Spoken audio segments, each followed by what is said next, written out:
Ok. Mesdames et messieurs, bonjour. Nous sommes contents d'être ici pour pouvoir présenter ce travail de recherche intitulé Latéralité croisée, troubles cognitifs et rendement en lecture et écriture chez un groupe de 33 élèves âgés de 7 à 13 ans. Ce travail s'inscrit dans le cadre d'une recherche que le GCLAT implémente dans le département du pays, le département de la Gadance, du Sud et de NIP.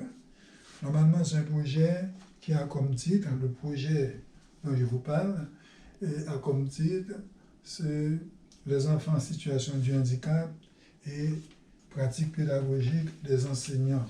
Pour ce projet, on a mobilisé un ensemble de chercheurs, par exemple Renaud Gauvin, Nelson Sylvestre, Samuel Régulus, Violette Desméreaux et Louis-Pierre Janvier et votre serviteur.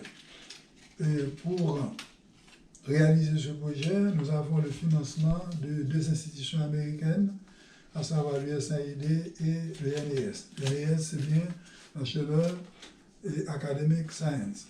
Ce projet a commencé au mois de mai 2016 et il doit normalement durer 3 ans, à savoir il va prendre fin en 2021.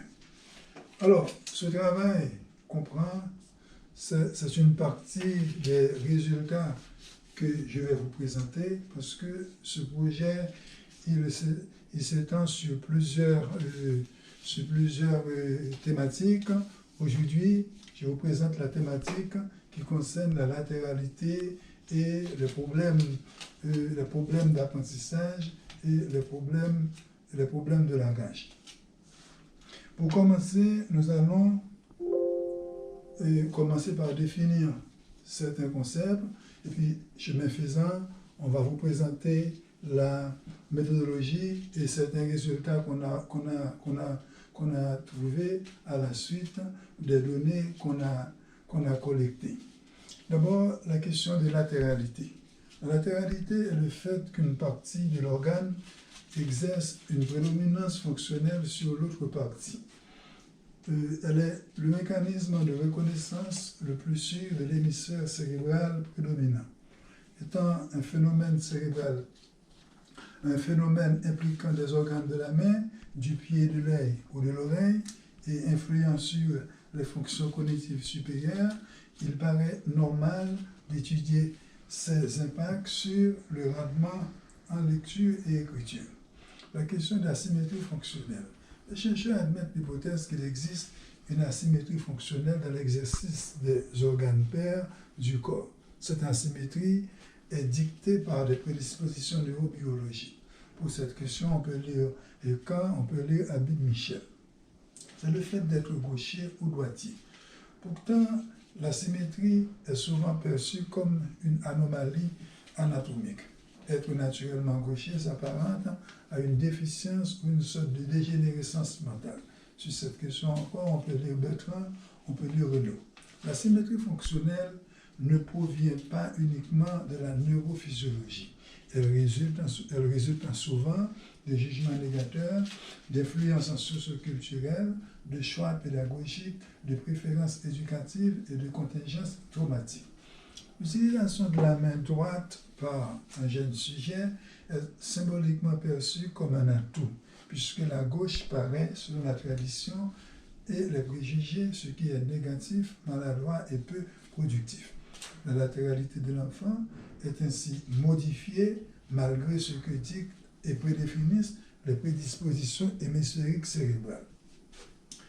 La question de recherche.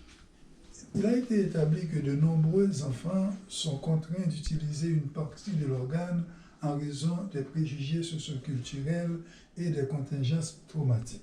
Alors, que se passe-t-il lorsque la latéralité d'une partie de l'organe du corps est provoquée par des préférences éducatives, des contingences traumatiques et des préjugés socioculturels latéralisant des fonctions neurophysiologiques déjà structurées?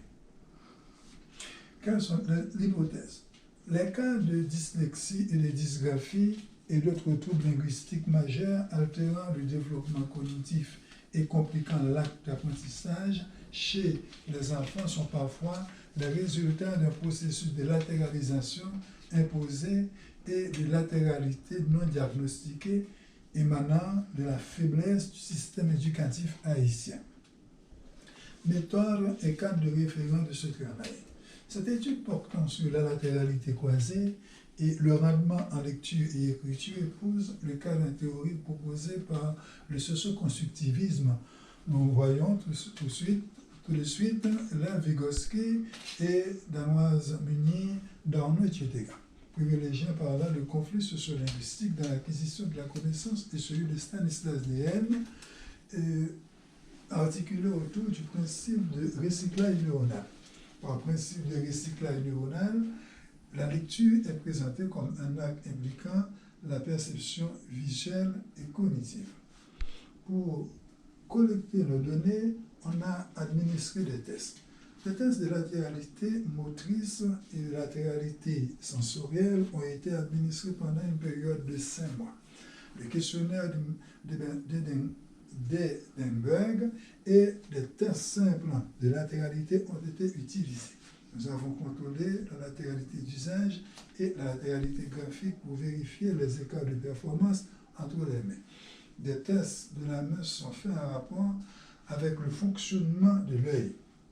Des tests de croisement de l'œil et de la main sont suivis d'épreuves d'écriture et de lecture en vue de vérifier les compétences linguistiques et d'étudier les conséquences des phénomènes observés sur le développement cognitif des sujets. L'analyse de la prédominance visuelle a amené à expérimenter 2 stratégies. D'abord, le contrôle à travers un trou de 5 cm dans une feuille de papier et la vérification de l'œil dominant du sujet à partir de stylo droit devant avec un arrière-plan. C'est une sorte de prétexte pour vérifier l'œil dominant, les directeurs, mais ça nous a servi quand même à déjà classer la question de latéralité visuelle. Des tests, des gestes d'usage manuel comme déboucher une bouteille d'eau, aiguiser un crayon et détacher le bouton du vêtement ont été aussi administrés, sans compter le contrôle de l'état psychologique des enfants. Il a paru utile et nécessaire de vérifier si les sujets de cette population d'enquête ont une latéralité visuelle qui croise avec la latéralité manuelle et de voir à quel point le croisement entre les latéralités affecte les altérations linguistiques provoquées par des dispositifs pédagogiques, des contingences traumatiques et le contexte socio-culturel des élèves. Parmi les élèves qu'on a observés en AF3 et AF2, 15 sont de sexe féminin et 18 sont de sexe masculin. 51% ont une latéralité croisée caractérisée par la prédominance de la main droite avec un croisement de l'œil gauche. Ils sont donc majoritaires. 33% ont la prédominance manuelle et visuelle à droite, alors que 15% ont la prédominance manuelle et visuelle totalement à gauche. Ces élèves ne sont ni favorisés ni stigmatisés en raison de leur latéralité. Ainsi, s'il faut analyser les éléments externes sous-jacents à leurs problèmes de lecture et d'écriture, il faut, outre les déficiences neurologiques, questionner les pratiques pédagogiques, les moyens d'accompagnement et les dispositifs didactiques mis en place, ce que nous avons fait. Les pratiques pédagogiques sont considérées comme étant les premiers éléments qu'on a considérés. D'abord, les troubles du langage écrit, dépisté, handicapent le progrès intellectuel et l'épanouissement des élèves. Ils sont surtout liés à la faiblesse d'un système éducatif caractérisé par un bilinguisme scolaire non maîtrisé, un manque de dispositifs d'enseignement-apprentissage, des problèmes de langage non diagnostiqués et une pédagogie non différenciée. Dans ce contexte d'étude se pose un décalage entre l'âge de démarrage de l'apprentissage du langage écrit et la compétence linguistique déjà installée. Ce décalage s'explique par le fait qu'on demande aux jeunes élèves créolophones qui n'ont pas d'expérience orale de la langue française de remplir une tâche linguistique pour laquelle ils ne paraissent pas encore prêts. Ces enfants dont la socialisation a démarré en créole sont introduits en français sans avoir la chance de bénéficier de la transition nécessaire faisant le passage entre l'expression auditive et l'expression visuelle dans cette langue. Rendement en lecture, rendement en l'écriture est le deuxième élément qu'on a considéré. L'écriture est a priori une activité motrice impliquant des gestes et mouvements générés par des fonctions cognitives et neurophysiologiques. Elle est sous-jacente à la lecture. Nous avons proposé comme épreuve 2 coups de texte à notre échantillon d'élèves proposés de AF2 et AF3.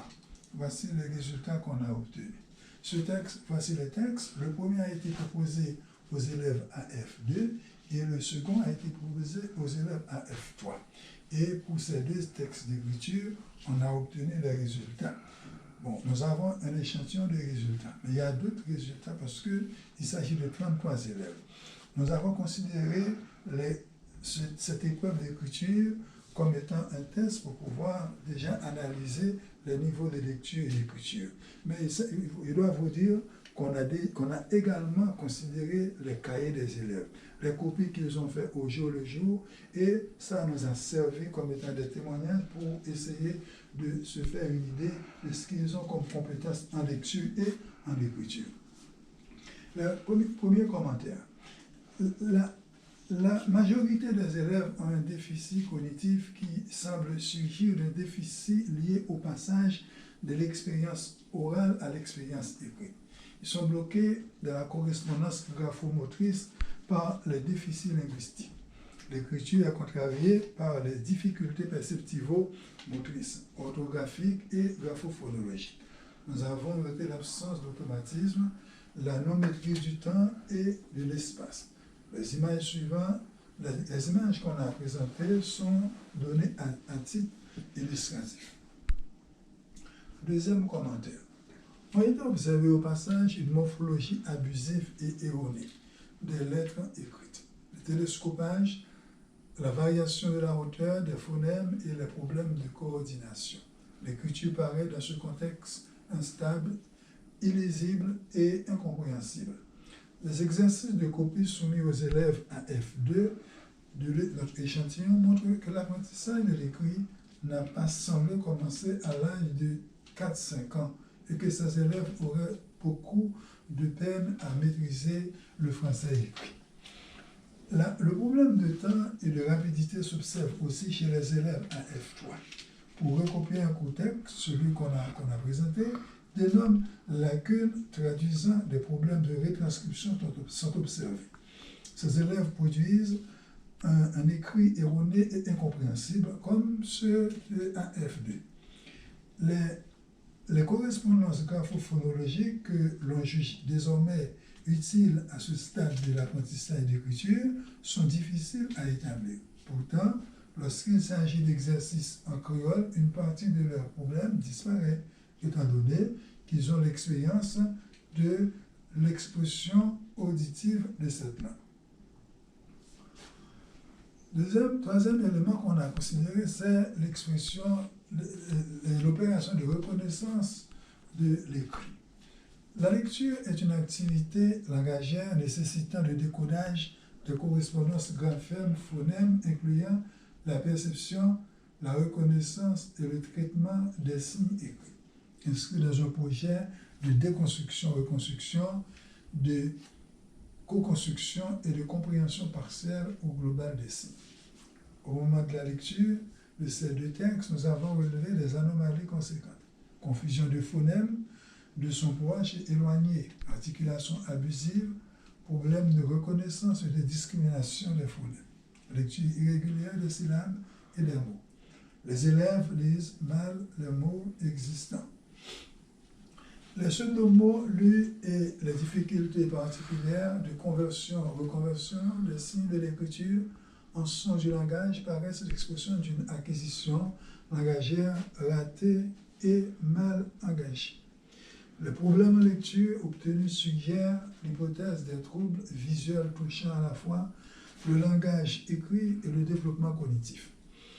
Les troubles graphiques et les maladresses de la manière d'écrire des mots proviennent des facteurs allant de la tenue corporelle à des pathologies sévères comme handicap moteur, sensoriel, etc.